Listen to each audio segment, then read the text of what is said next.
Damn it!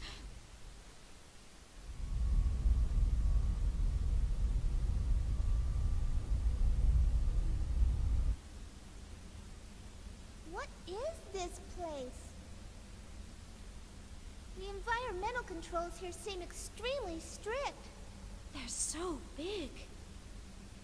6 to each side, with one directly across. 13 in all. Looks like each block has a name inscribed on it. You've got great eyesight. Let's see. Peter, Andrew, Boanerges, Thomas, John, Philip, Matthew, Bartholomew, James, Thaddeus, Simon, Judas. and the last one? It appears to say Marian Kind. Marian Kind. I think I've heard that somewhere. It means the child of Mary. This is where we store all the really dangerous items. Stuff like this.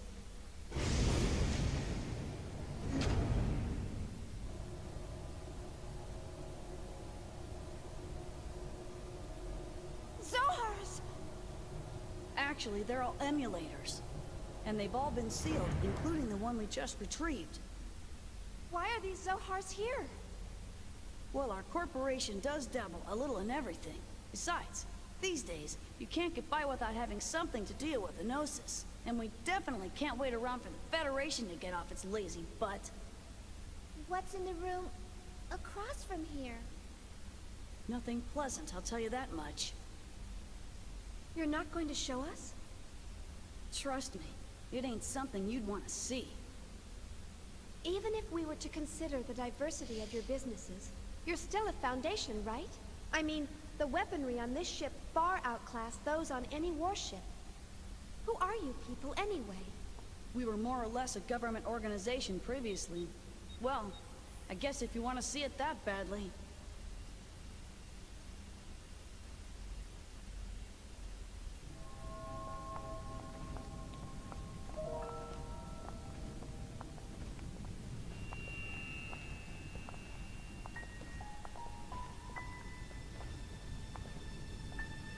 What is this? I warned you. You weren't gonna like it, didn't I? All of these specimens appear to be humans whose bodies turned into Gnosis. Transformed bodies. I've only heard of them before. Most people just turn white and shatter to pieces. But there are a few exceptions, and they end up like this. We've named this one Betty for now. It's hard to look straight at them, but I don't want to refer to them by some code name or number. It's just not right to treat the dead like mere objects. Is that a lady? She was a little girl, the last time we saw her. People turning into Gnosis? Have you learned anything about them? Not much. Plenty of Gnosis remains have been recovered to date, but nobody's learned a thing from them. You know what they're composed of? No. Sodium chloride. Plain old salt. Even their translucent bodies are mostly made up of water and sodium hydroxide. How can ordinary compounds like that form creatures like them? No one really knows why those who survive Gnosis encounters always turn into one of them. Some people think they're a new type of virus. Others say they're beings from another dimension who take on temporary forms in this one. Always? No exceptions? Nope. Not as far as I know. So they could be from another dimension? Wouldn't that mean that their true forms might exist somewhere else? Who knows?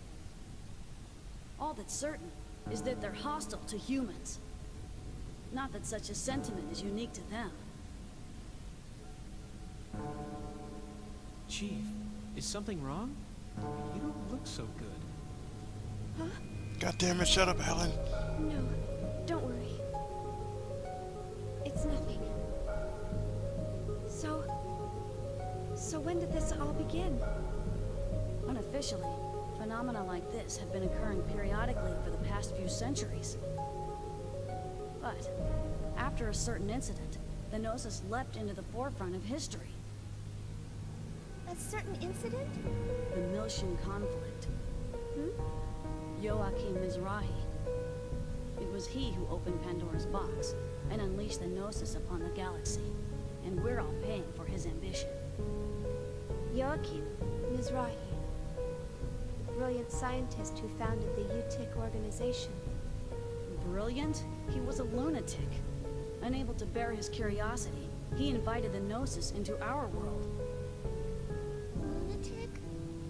The Foundation was established after the war by the newly formed Second Miltian government. Oh Clean yeah, up and your father investigate was the facts crazy as behind hell. the incident. Technically, that's our real job. Problem is, the funding's tight in peacetime. On top of that, running the Foundation takes a staggering amount of money, and the management of these Zohars ain't cheap either. So, we ended up privatizing part of our operations and became a foundation. We never imagined that some of our side businesses would hit it so big, though.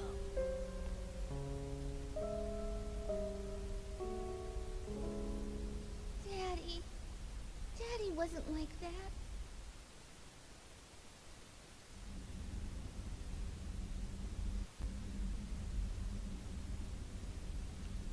Oh, we're actually playable in here. Oh. Well, hello everyone.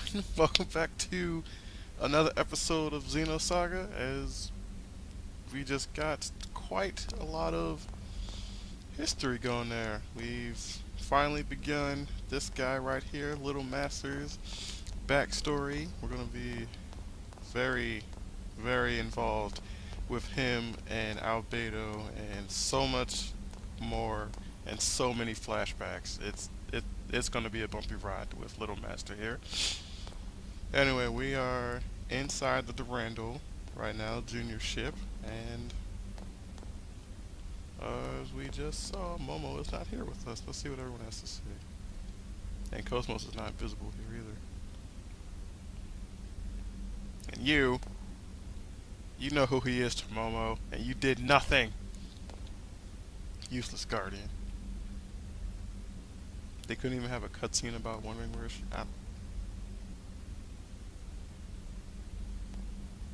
Oh, dang it.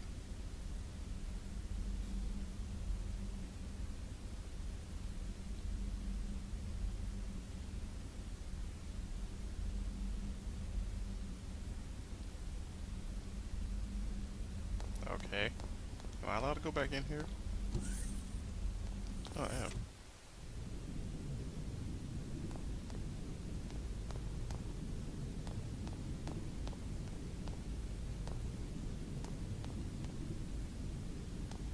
I can't do anything. I'm not gonna lie. That would be... She looks like a really epic boss fight. This whole place does. Nothing. Yeah, well, I expected that this was gonna be a cutscene heavy episode, but I guess we can do a little bit of adventure. Oh, I can revisit the cathedral ship. Alrighty. Momo!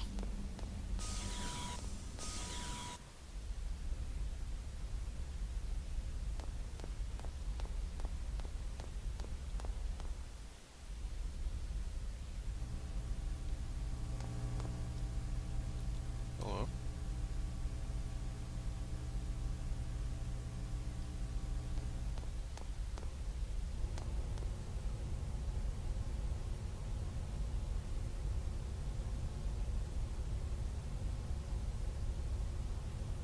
Oh, you have got to be kidding me. This place...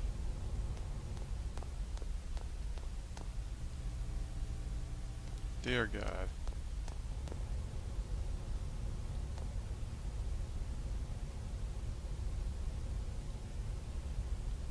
I have an idea of where to go, but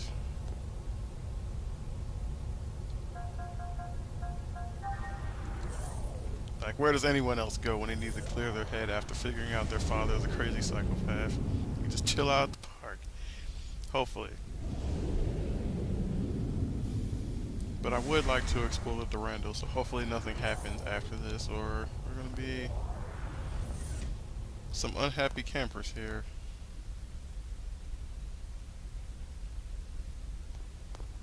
And you can't tell me where that is? That's not a map.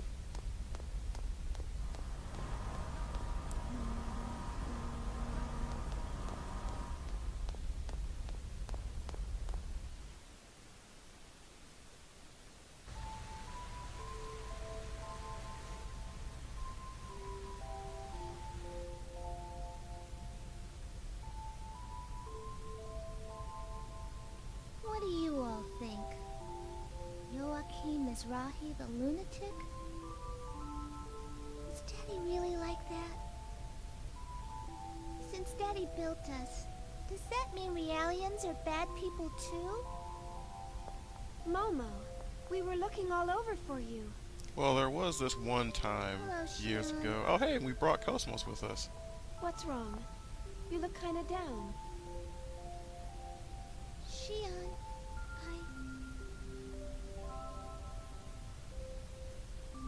I was created by Joachim Mizrahi. He designed the 100 series Realians back when the Federation funded him. I know. Shion, Daddy wasn't a lunatic. I don't even know what I am. Identity diffusion. The eternal dilemma.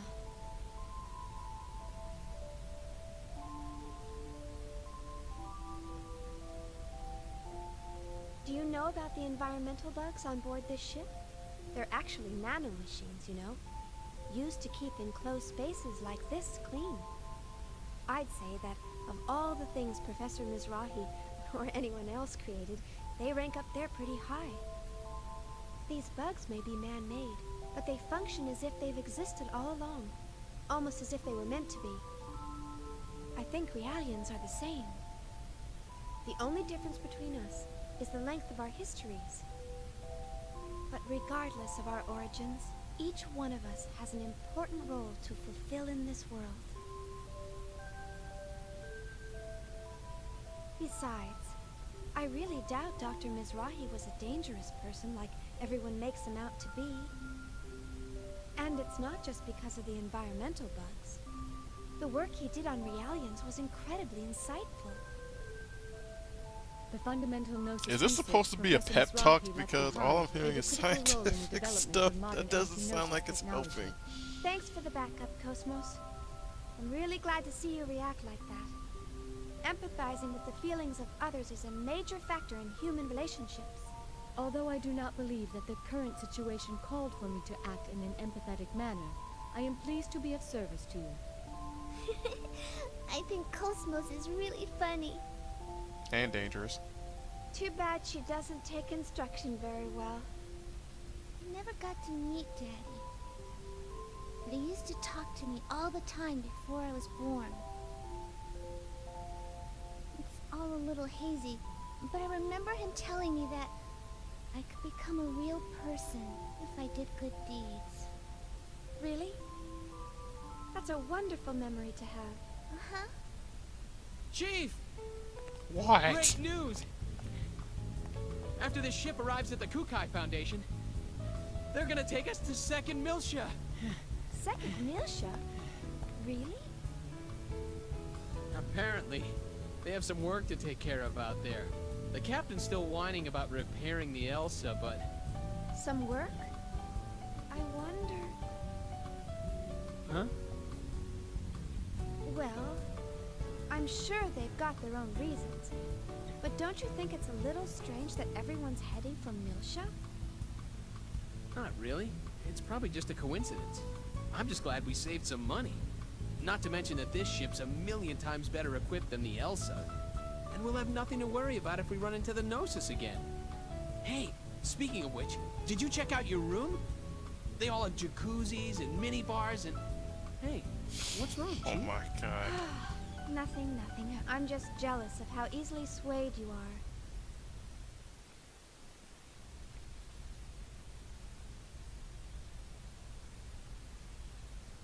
are. Oh dear God, once again.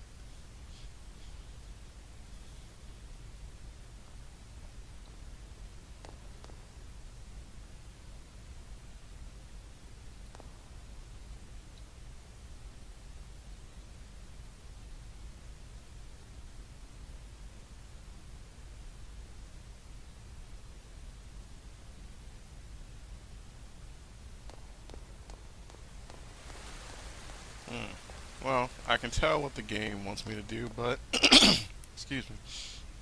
I think I'm going to keep this episode pretty short for today. This ship is massive, like beyond massive. And before I take a nap and unforeseen things happen to our ship that I actually full well know what's going to happen, I would like to explore it, get all the items and stuff. So sorry that this is quite a tiny episode, but I think we got to see quite a lot here. We got to see the start of Junior's backstory. We got to see that he likes to harbor experiments inside his ship. Scientists. We are on the fence if Yohakim Mizrahi is a crazy lunatic or not. And epic foreshadowing of seeing Momo's past. And the biggest thing is about the chief, because as we saw in the storytelling by Little Master, she had an encounter with the Gnosis, and as I am still here, I am at the moment perfectly fine. So how will I end up? Will I slowly get turned into a Gnosis just like Betty, I think her name was? Will I fade away into nothing? Or will I fade away, transform to a giant Gnosis, and then fully disappear like the commander? Who knows? Who knows? This is weighing so much on Shion's mind. That and the crazy lady up here has so many mysteries. But we'll get to that when it comes time to give her some checkups. Anyway, I hope you enjoyed. Stay tuned for the next episode where hopefully there will be some combat. But who knows? We're on a peaceful ship. I doubt anything like that would happen. This is Firefly 780. Hope you all have a good day. Take care.